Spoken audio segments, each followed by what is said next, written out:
everybody, welcome back to my channel, or our channel I should say. Can't forget Milo here. Hey buddy, just the best camping buddy. So today I wanted to talk about my camper renovation costs. So if you haven't seen the renovation videos yet, I will put a link up here for you. Definitely go check it out. I took this 1997 Jayco Pop Up Camper from like red and green and with the old wood style to just like a nice dark charcoal blue and gray theme for, I thought it was under $1,000. I've now finally broke everything down and it was a little bit more, but yeah, for roughly $1,000 I took this camper from like the 1990s into the 21st century. So honestly, I'm so happy with it, how it turned out. And if you are thinking about getting a pop-up camper or doing like a van conversion or anything similar, a lot of this will be helpful, like say painting that old style cabinets. Very tricky, but once you do it right, very worthwhile. So yeah, I have like all my costs broken down on my laptop here. So what I'm gonna do is I will put a pop-up on the screen for you guys here so that you can also follow along and see kind of where all the costs were going. And of course, depending on how new of a model you buy, maybe it's going to be a lot different, because a lot of my costs actually went into more of like the mechanical maintenance stuff as opposed to the actual like renovation. So I broken it down into those categories. So I will go one category at a time here. Let's start with the cost of the camper itself. So the cost of this camper that I bought was $4,000. So they had listed it for $4,500, and then yeah, I just asked if they do it for $4,000 and they said absolutely, no problem. So that was great. So the cost of this bones to start was $4,000.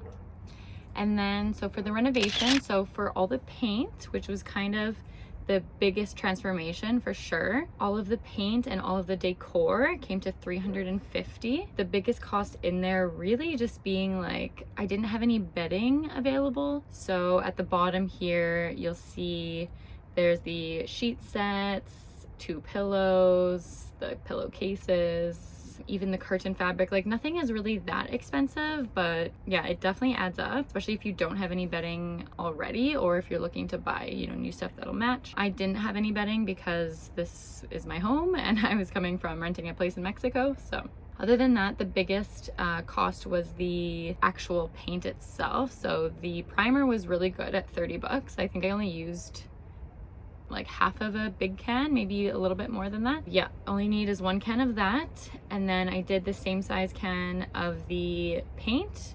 And then I ended up, yeah, using, I think, less because the primer went on pretty thick. But yeah, so the paint was the most expensive at $63. But then of course it all adds up. I didn't even end up using any painter's tape. Honestly, if you get a good paintbrush and you go around the edges really carefully, scratch the tape, you don't even need it.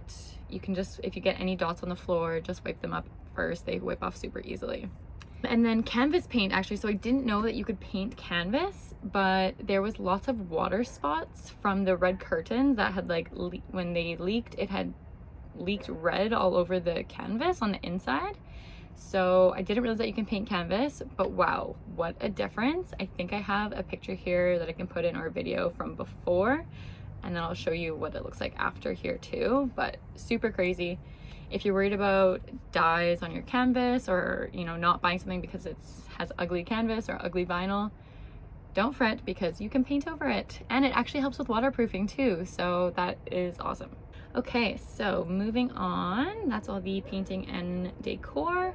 So the next category was the maintenance mechanical. So that in total was the biggest chunk at $645. The biggest expense there was definitely buying a new battery. Unfortunately, the one that they gave me was too old and it didn't work. That was a big expense, $150. The new tires also were a big expense, $158. Tires they gave me were fine, but the spare was like really old. So what I did was just bought 2 new ones and then used one of the old ones as the spare.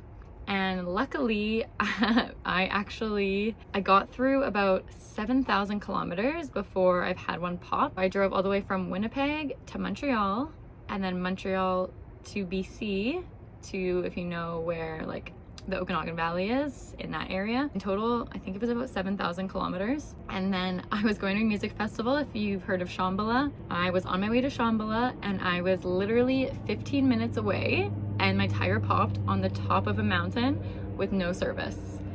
And I don't know about you guys, but I've never changed a tire in my life before. I knew how to do it. I knew where to jack my car.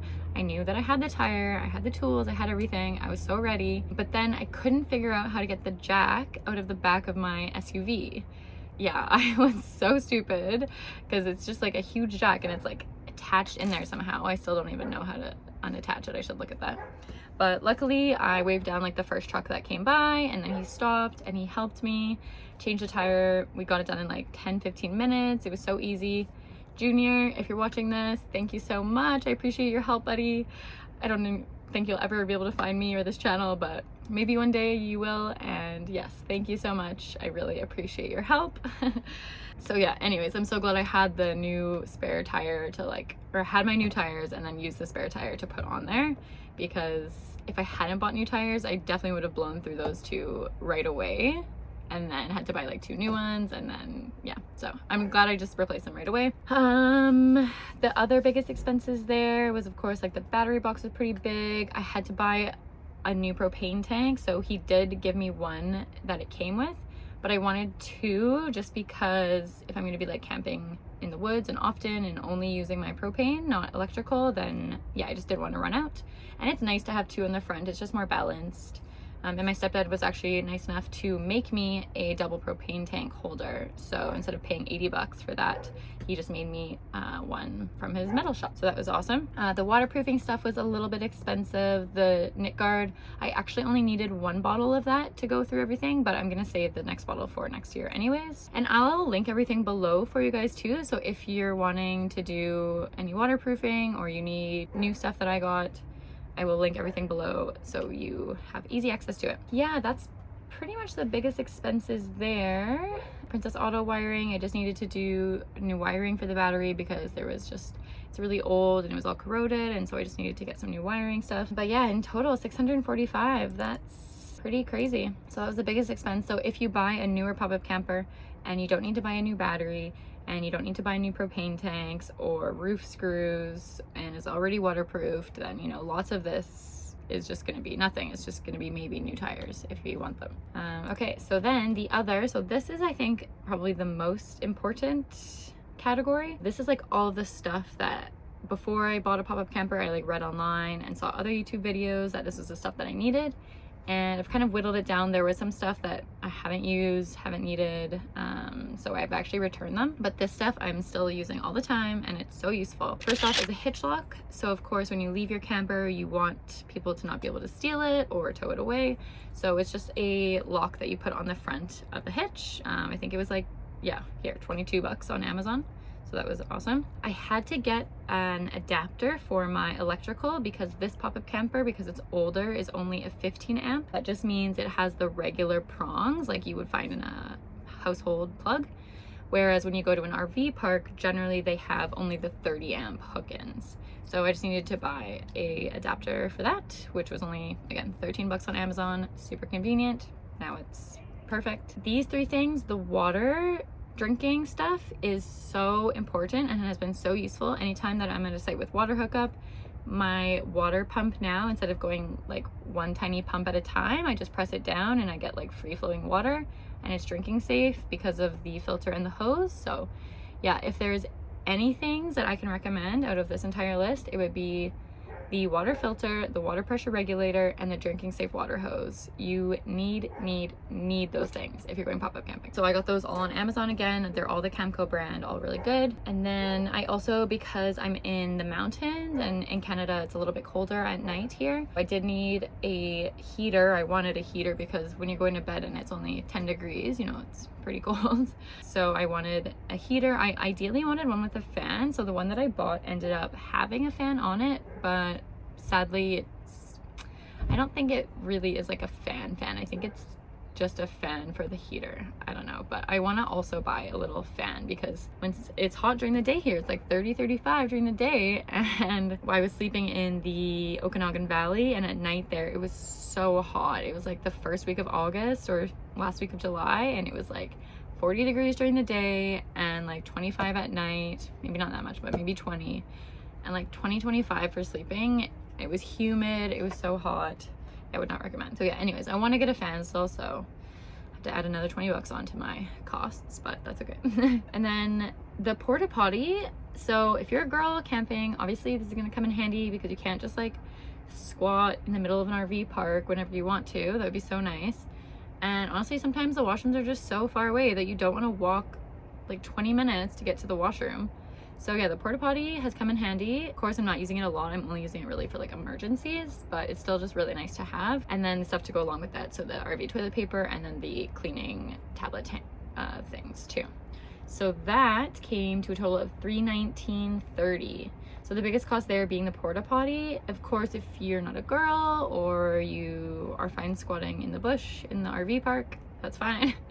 Yeah, so that's the biggest cost there. So $320 altogether. So let's wrap that up here. So the first renovation total was $355, and then we have the maintenance mechanical costs were $645, and then we have the other pop-up camping necessities were $320. So all of that together is a total of $1,320.33, so $1,320.33, making my total for my home $5,320.33. So honestly, because I'm going to be using this all summer, I'm going to be able to resell it for, you know, more than I bought it for. Probably sell it for like 6,000 or more maybe. Yeah, all in all, like for my home for 5,000, pretty damn good. If you're thinking about wanting to live, you know, camping life, pop-up camping life, van life, tiny home life, like this is such a great option if you don't have a lot of money and you just want to start small, start basic. I cannot recommend it enough. Especially I've been here for about 2 months now. July, a month and a half I've been camping now, and the only annoying part so far is the popping up popping down part. So if you were to leave it in an RV park or in a campsite for like a month or 2 months at a time, or you know, you have a seasonal summer site, this would honestly be so perfect. I don't think I'd find any cons with it. So yeah, that's my video for today, guys. I think it's getting a little bit long, so I'll wrap it up there. If you have any questions about the costs or you're doing your own renovations, I'll leave the links again below for you. Leave me a comment if you have questions, or if you're just excited to think and talk about pop-up camping, let me know. My next videos, I got to get caught up on all the traveling I've been doing. Like I said, I was over in Montreal. I didn't even post a single Montreal video yet. I might just do a complete like Montreal to BC road trip video. I want to do a Shambhala music video. That festival was just incredible. I was volunteering there too, so that was kind of an extra little behind the scenes fun there. And yeah, I've just been like all up in Whistler for the last, well, I went through like the Okanagan Valley for a week and then Whistler for a week, and now I'm over on Vancouver Island. So yeah, lots to catch you guys up on.